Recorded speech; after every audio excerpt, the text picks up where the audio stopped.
حضور صلی اللہ علیہ وسلم کی کوئی بہن نہیں تھی، لیکن جب آپ صلی اللہ علیہ وسلم حلیمہ سعدیہ رضی اللہ عنہا کے پاس گئے تو وہاں رسول صلی اللہ علیہ وسلم کی ایک رضائی بہن کا ذکر بھی آتا ہے جو آپ کو لوریاں دیتی تھی۔ اس کا نام شیمہ تھا۔ شام کے وقت جب خواتین کھانا پکانے میں مصروف ہو جاتی تو بہنیں اپنے بھائی اٹھا کر باہر لے جاتی اور ہر بہن کا خیال یہ ہوتا کہ میرا بھائی زمانے میں سب سے زیادہ خوبصورت ہے۔ بنو سعد کے محلے میں بچیاں اپنے بھائی اٹھاتی، ایک کہتی میرے بھائی جیسا کوئی نہیں اور دوسری کہتی میرے بھائی جیسا کوئی نہیں۔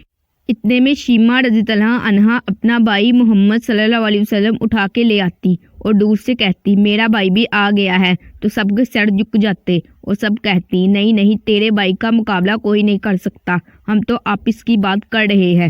شیمہ رضی اللہ عنہا رسول صلی اللہ علیہ وسلم کو اپنی گود میں لے کر سمیٹتی اور پھر جھومتی اور پھر وہ لوری دیتی اور لوری کے الفاظ بھی لکھ دیے ہیں جن کا ترجمہ ہے، اے ہمارے رب، میرے بھائی محمد صلی اللہ علیہ وسلم کو سلامت رکھنا، آج یہ پالنے میں بچوں کا سردار ہے، کل وہ جوانوں کا سردار بھی ہوگا، اور پھر جھوم جاتی۔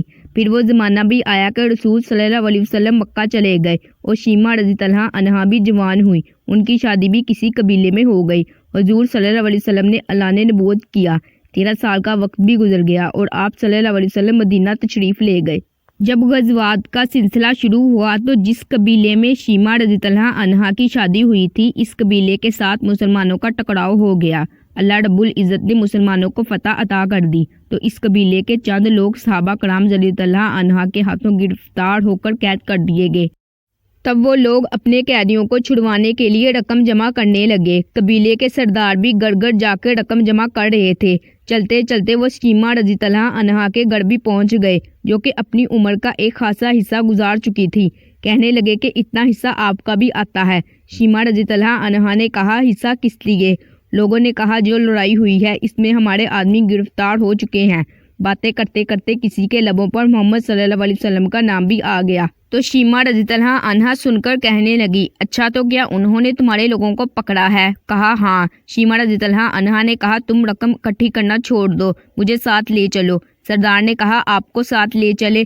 شیمہ رضی اللہ عنہا کہنے لگی ہاں، تم نہیں جانتے، وہ میرا بھائی لگتا ہے۔ قبیلے کے سردار کے ساتھ جب شیمہ رضی اللہ عنہا رسول صلی اللہ علیہ وسلم کے نوری خیموں کی طرف جا رہی تھی اور صحابہ کرام رضی اللہ عنہا ننگی تلواروں سے پہرے دے رہے تھے، وہ مدنی دور تھا۔ شیمہ رضی اللہ عنہا قوم کے سرداروں کے ساتھ جب آگے بڑھنے لگی تو صحابہ کرام رضی اللہ عنہا نے پکارا دیہاتی عورت رک جا۔ شیمہ رضی اللہ عنہا نے جواب میں جو الفاظ کہے ان کا اردو ترجمہ یہ ہے، میری راہیں چھوڑ دو، تم جانتے نہیں میں تمہارے نبی صلی اللہ علیہ وسلم کی بہن لگتی ہوں۔ تلواریں جھک گئیں، راستہ چھوڑ دیا گیا۔ شیمہ رضی اللہ عنہا رسول صلی اللہ علیہ وسلم کے خیمہ میں داخل ہو گئیں تو حضور صلی اللہ علیہ وسلم نے دیکھا اور پہچان گئے، فوراً اٹھ کھڑے ہوئے، فرمایا بہن کیسے آنا ہوا؟ کہا آپ صلی اللہ علیہ وسلم کے لوگوں نے ہمارے کچھ بندے پکڑ لیے ہیں، ان کو چھڑوانے آئی ہوں۔ حضور صلی اللہ علیہ وسلم نے فرمایا بہن تم نے زحمت کیوں کی؟ پیغام بھیج دیتی، میں چھوڑ دیتا، لیکن تم آ گئی، اچھا ہوا ملاقات ہو گئی۔ پھر حضور صلی اللہ علیہ وسلم نے قیدیوں کو چھوڑنے کا اعلان کیا۔ کچھ گھوڑے اور چند جوڑے شیمہ رضی اللہ عنہا کو تحفے میں دے دیے، کیونکہ بھائیوں کے دروازے پر جب بہنیں آتی ہیں تو بھائی خالی ہاتھ تو بہنوں کو نہیں لٹایا کرتے، اور رخصت کرنے کے لیے باہر تشریف لے آئے تو صحابہ کرام رضی اللہ عنہا کی جماعت منتظر تھی۔ فرمایا اے صحابہ، آپ جانتے ہیں کہ جب بھی میں قیدی چھوڑا کرتا ہوں تو میری یہ عادت ہے کہ آپ سے مشاورت کرتا ہوں، لیکن آج موقع آیا کہ میں نے آپ سے مشاورت نہیں کی اور قیدی بھی چھوڑ دیے۔ صحابہ کرام رضی اللہ عنہا نے عرض کیا کہ حضور صلی اللہ علیہ وسلم مشاورت کیوں نہیں کی؟ فرمایا آج میرے دروازے پر میری بہن آئی تھی،